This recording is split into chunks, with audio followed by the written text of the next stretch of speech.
8h17, Nikos Aliagas. C'est l'heure de l'interview politique d'Europe 1 avec vous, Audrey Crespo-Mara, et vous recevez ce matin le ministre des Comptes publics, M. Gérald Darmanin, qui est avec nous. Bonjour. Bonjour. Bonjour Gérald Darmanin. Bonjour. Nous allons bien sûr parler de Nicolas Hulot, mais d'abord, les Français sont en train de recevoir une lettre de votre main sur le prélèvement à la source en 2019, mais le Canard enchaîné, qui paraît aujourd'hui, affirme qu'Emmanuel Macron est prêt à reporter cette réforme. Bug technique et administratif, risque politique en pleine grogne sur le pouvoir d'achat. Le président exprime ses doutes. Il aurait confié à la veille du week-end: on se donne jusqu'au 15 septembre pour voir si on le fait ou pas. Ça risque donc d'être à nouveau reporté ? Non, le prélèvement à la source est un impôt qui sera simple pour les Français à partir du mois de janvier. Mais c'est il n'y a aucun bug administratif ou informatique. C'est une grande réforme. Il est normal que le président de la République et le Premier ministre, comme il l'a dit dans le journal du dimanche, surveillent, si j'ose dire, que les choses se passent bien. Changer la façon dont on paye son impôt, c'est très important pour 36 millions de foyers fiscaux. Mais nous ferons l'impôt à la source au mois de janvier parce que c'est une grande réforme sociale.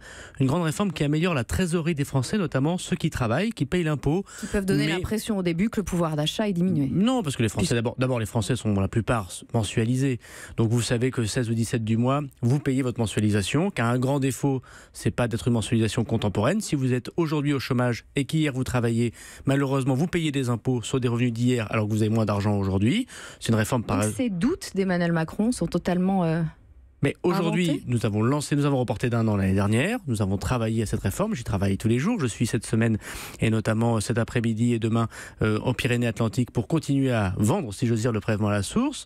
Les entreprises se sont beaucoup préparées à cela, on a mis en place des systèmes qui permettent... Tout est au point ? Oui, c'est une réforme qui tous les jours demande de l'énergie de la part des agents des finances publiques. On a encore 5 mois, si j'ose dire, puisque c'est à la fin du mois de janvier. Tous les Français ont reçu, comme vous l'avez dit, une lettre de ma part. Ils peuvent aller sur le site des impôts, ils peuvent téléphoner et ils téléphonent au standard pour avoir des informations. Nous avons avancé des crédits d'impôt, donc on a amélioré le pouvoir d'achat des Français.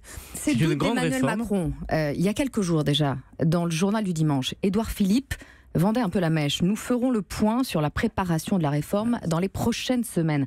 Ça laisse entendre que ça peut être reporté. Quand on fait un point... La phrase du Premier ministre exact, c'était: quand il y a une bonne réforme, il faut la faire pour les Français. Et c'est une bonne réforme pour les Français. Cette phrase n'est pas inventée non plus. Non, nous ferons le point dans quelques semaines. C'était la première phrase. Et la deuxième phrase, c'était effectivement: nous ferons le point. Mais c'est normal. Le Premier ministre, comme il le fait sur la fusion du RSI avec le régime général, comme il le fait sur le budget, sur la fiscalité, demande à ses ministres: on en est où? C'est une grande réforme. Vous êtes sûr que ce ne sera pas reporté une nouvelle fois? Nous ferons la réforme de l'impôt à la source et en fin janvier de l'année prochaine, les Français paieront leur impôt à la source. L'impôt à la source, ce sera bien en 2019, ce ne sera plus jamais reporté. Ce sera en janvier 2019.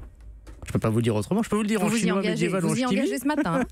Je serai le ministre qui fera l'impôt à la source et qui le fera avec les collecteurs d'impôts, avec les entreprises, avec les citoyens. Vous savez, c'est rare de pouvoir écrire à tous les Français, de leur dire: on va changer votre mode de paiement de l'impôt, pour vous ce sera plus simple, plus pratique. D'ailleurs, tous les sondages d'opinion disent que les Français sont très majoritairement favorables. Les politiques en général nous disent que les sondages d'opinion, il ne faut pas trop s'y fier. Tous les sondages d'opinion sont très favorables. Enfin, quand ils sont mauvais, vous nous les donnez, c'est normal. Quand ils sont bons, permettez-moi de les citer. Et pour aussi l'inverse. Et je vais écrire cette semaine à toutes les entreprises de France. Je crois que c'est un moment important qui, bien sûr, demande de ma part et de la part du gouvernement beaucoup d'attention. Le président de la République a raison de me rappeler à l'attention que je dois porter à cette grande réforme, et j'y travaille tous les jours. Pour qu'un ministre finisse par démissionner en direct à la radio, c'est qu'il se sentait mal au gouvernement depuis un moment. Vous ne l'avez pas vu venir ? Moi, je ne suis pas Nicolas Hulot, je respecte son choix. Mais vous travaillez avec lui, est-ce que vous avez vu venir cette démission ? Je crois que Nicolas Hulot a traversé des moments très difficiles dans sa vie d'homme et de ministre. Je peux d'ailleurs, si j'ose dire, en parler. Je l'ai vu d'ailleurs dans des difficultés assez fortes. Il les a surmontées, je crois, avec beaucoup de courage. Par ailleurs, peut-être qu'il a eu, c'est ce qu'il a exprimé d'ailleurs chez vos collègues et chez vos confrères, il a eu peut-être une différence entre l'idée qui se faisait d'être ministre et la réalité des choses. Le divorce était devenu inéluctable à force d'avaler des couleuvres. On n'a plus d'appétit. D'abord, Nicolas Hulot n'a pas avalé de couleuvres. Moi, je suis bien placé pour vous dire que nous avons augmenté les crédits du ministère de Nicolas Hulot en 14 mois, comme jamais on l'a fait depuis la création du ministère de l'écologie depuis Giscard d'Estaing. Nous avons augmenté de 850 millions d'euros en un an les crédits que Nicolas Hulot avait à sa disposition. Alors on peut me dire qu'il faut peut-être beaucoup plus, mais aucun ministère, à l'exception de celui des armées, n'a connu cette augmentation. Donc il y a eu un arbitrage politique. D'abord, il a été nommé ministre d'État, il avait 2 secrétaires d'État auprès de lui, donc un gros ministère avec une ministre des Transports. Il a eu une augmentation sans précédent des crédits de l'écologie, des décisions extrêmement fortes. Je rappelle que si nous augmentons la fiscalité du diesel pour le prix carbone, qui est parfois impopulaire, c'est aussi à la demande d'une transition écologique. Je crois qu'on ne peut pas dire que Nicolas Hulot a avalé du couleuvre. Il a peut-être considéré... Il y a un an, Emmanuel Macron... peut-être considéré que c'était pas ça son idée d'être ministre, et ça lui appartient évidemment. Il y a un an, Emmanuel Macron donnait une leçon écologique à Donald Trump en proclamant « Make our planet great again ». Sa crédibilité écologique vient d'en prendre un coup quand même. Je ne crois pas. D'abord, je suis pas sûr. Enfin, d'abord, entre nous... C'est anecdotique le départ de Nicolas Hulot ? C'est le départ d'un ministre qui a d'ailleurs considéré qu'il n'avait pas les moyens, si j'ose dire, ou qu'il ne se faisait pas une idée concrète des choses comme il les a vécues. Le général de Gaulle disait que la politique, c'était un idéal à travers des réalités. Alors c'est bien d'avoir un idéal, et c'est bien les réalités. C'est dur d'être ministre parce qu'on est confronté au réel. L'opposition ou les gens de la société civile, ce qui est bien logique, ont des idéaux. Et quand on est en responsabilité, on a le réel. Nicolas Hulot n'avait pas le cuir assez épais. Je ne dirais pas ça. C'est un grand personnage public. J'ai beaucoup de respect pour lui. Je dis simplement qu'être ministre, c'est de confronter au réel. Et c'est parfois très difficile. Le remaniement ministériel, c'est pour quand précisément ? Moi, je ne suis pas Premier ministre et Président de la République. Donc je suis comme tout à chacun à ma tâche et j'attends d'avoir des informations de la part du Premier ministre. Ce ne sera pas avant jeudi soir parce que le président est à l'étranger. Je ne suis pas le maître des horloges et je suis très respectueux de la Constitution, donc je ne nomme pas le gouvernement, je n'ai pas de commentaires à faire. La démission de Nicolas Hulot après l'affaire Benalla, l'affaire Kohler, l'affaire Nyssen, la croissance qui ne monte pas, le chômage qui ne baisse pas. Finalement, Emmanuel Macron devient un président normal, mais lui sans le vouloir. Enfin, les affaires, vous pouvez les mettre entre guillemets. Il y en a eu beaucoup depuis 14 mois. Je pense que c'est le lot de tous les gouvernements. Qu'ont-ils donné ces affaires ? Elles ont fait pchit. Moi, je suis bien placé. Donc c'est un président comme les autres. Je suis bien placé pour vous en parler. Non, c'est un président qui connaît, comme tout le monde, des attaques. Et des attaques extrêmement fortes. Mais ça a été le cas aussi de ses prédécesseurs et ce sera le cas sans doute de ses successeurs dans 10 ans. Donc je crois qu'il faut relativiser les choses. Ce qui compte, c'est les résultats. Alors les résultats, et on ne juge pas une course de 100 mètres haies au bout de 10 mètres. Parlons des résultats. La croissance de la France est l'une des plus faibles d'Europe. 1,7% pour 2018.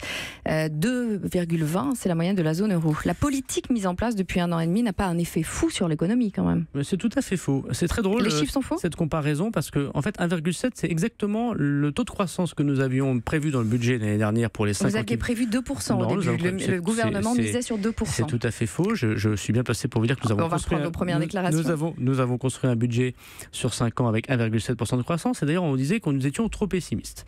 Nous avons réduit le déficit comme aucun gouvernement ne l'a fait depuis 12 ans. Et nous avons, et c'est incroyable, pris des dettes comme des dettes très importantes que personne n'avait pris auparavant, comme la SNCF. Morceau avalé n'a plus de goût, disait ma grand-mère. Et on a fait la réforme de la SNCF sans détériorer nos comptes publics. Et nous baissons les impôts. Je rappelle que l'année prochaine, il n'y a aucun remaniement de la parole du président de la République. Nous baissons l'impôt sur les sociétés comme jamais on l'a baissé. Nous baissons la taxe d'habitation comme jamais nous l'avons baissé. Je crois que ce que vous devez comprendre, en tout cas c'est ce que nous faisons, c'est que toutes les propositions du président de la République, toutes seront concrétisées dans le budget. Le déficit se creuse. Le gouvernement visait 2,3% du PIB en 2018. Ce sera ? Le Premier ministre a dit que nous aurons un léger ressaut. Ce sera sans doute un déficit semblable à celui de l'année dernière, à 2,6, c'est-à-dire en dessous des 3%, qui n'avaient pas été atteints depuis 14 ans. Vous misiez sur 2,3, ça fait une sortie de route d'à peu près 6 milliards d'euros. Non, mais après, on peut ergoter, comme on le fait souvent dans des bureaux administratifs, sur un 0,1 prêt. Bon, je ne pense pas que les Français, ça les intéresse vraiment à 0,1 prêt. Est-ce que nous remplissons nos engagements européens ? Oui, pour la première fois depuis 13 ans. Alors c'est 3% justement. Est-ce que nous baissons les impôts ? Oui, nous les baissons. Est-ce que nous choisissons le travail ? Parce que regardez, quelqu'un qui travaille, moi je reviens de Tourcoing hier, dans ma commune. Et les gens qui ne travaillent pas comme les retraités. Non, mais les gens qui travaillent plus, vous voulez dire. Bon. Ouais. Non, les gens, ils espèrent que leur retraite ne connaissent pas d'autres difficultés comme les Européens et comme les pays du Sud l'ont connu, quand il y a un changement démographique et de baisse de retraite. Mais leur retraite, leur pension de retraite ne vont augmenter que de 0,3% quand il y a une inflation à 1,7%, donc les retraités vont vivre moins bien. Avec vous. C'est tout à fait faux. D'abord, je vous rappelle que la dernière revalorisation était à 0,8. Donc là, on est à 0,3. Ça veut dire quoi ? Parce que les chiffres, c'est très intéressant. Enfin, concrètement, ça veut dire que pour quelqu'un qui touche une retraite moyenne, c'est 4 euros d'augmentation par mois. À 0,8, c'était 10 euros. C'est une différence. Il y a un manque à gagner de 31 euros par mois pour les retraités. Mais c'est tout à fait faux, puisque nous supprimons la taxe. C'est pas faux du tout. Non, vous pouvez me dire qu'à chaque fois, c'est faux. Mais comme les pensions de retraite vont être désindexées de l'inflation, il y a un manque à gagner. Non, ce n'est pas vrai, puisque nous avons choisi de ne pas augmenter les retraites, mais nous avons choisi de baisser leurs impôts. Tous les retraités que vous citez sont concernés par la baisse de la taxe d'habitation et c'est en moyenne 45 euros par mois de moins d'impôts l'année prochaine.